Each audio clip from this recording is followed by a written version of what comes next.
Hey guys, it's John here from the Mighty Geek. Definitely not trying to yell right now. It is pretty late at night. I wanted to do my review of Punisher Season 1 by Netflix.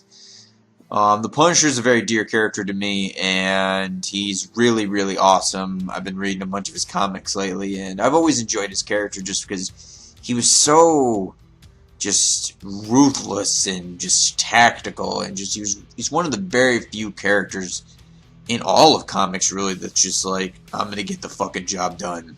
It doesn't matter what I have to do, I'm gonna get the job done kind of vibe. He's a Marine, and he's just a really awesome character that's just very tormented because of the death of his family and just other things in his life. I found this series to be really good, so let's talk about it.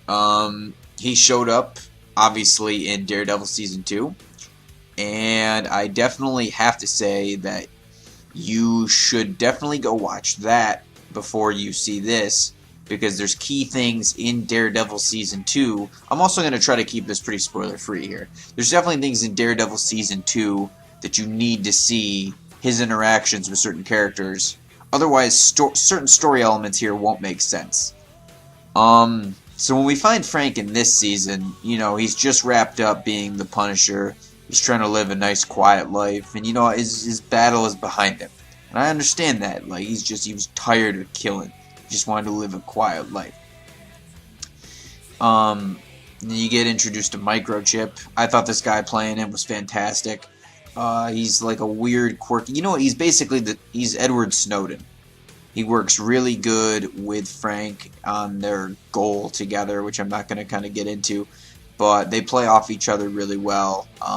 At first they kind of, you know, disagree, and then they kind of come to like a mutual, like, hey, we both got fucked over, so we need to stick together. From here, the series gets, you know, it gets pretty what you expect. Frank goes around and he does what he does. He is a tactical monster.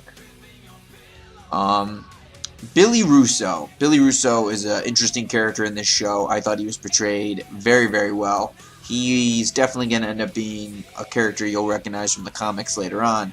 But overall, he's really good. I thought his character was interesting and his dilemma. He's the guy from the Chronicles of Narnia, if you recognize him. He's Prince Caspian. Really good actor. And I thought him and the guy that played Microchip did a really good job. Curtis was a solid character. I liked his play with Frank. He's another Marine that's, you know, dealing with his back home stuff. And, you know, they both have a little bit, you know, stuff going on. I really enjoyed him, and I hope he's back. Rollins, I thought the character Rollins was a little underwhelming. He's not in it a ton, but I thought his character overall, for the story purpose of what he does, is really, really good. It's hella violent what happens with him. I have to say, Agent Madani and her partner, I think they were like a little bit of like snoozy a little bit in this. Like, it was just kind of like, oh, get past Agent Madani stuff. She eventually kind of comes around as a cool character, but overall, I thought she was a little bit of a weak link in the story. I believe this character's name is Lewis. It's an interesting approach what happens with Lewis in the story. He's very, you know, I think they were trying to drive home a point. I think they did it quite well. I just think I maybe would have went a different route. I think, you know, not to this extreme, but what happened to him happens. I'm going to conclude this up with, how does this rank among the other Netflix shows? I think it's my favorite, but I'm a little biased. It's definitely better than Iron Fist. Luke Cage was alright, and Jessica Jones was alright. This is definitely better than both of those. I would say that out of these five here that you see pictured, Punisher and Daredevil are way better than the other three. That about wraps up this review. I'm going to give this season an 8 out of 10. It was just really good. Just a few things missing, but other than that, it was just fantastic. Hit that like button. It helps a lot.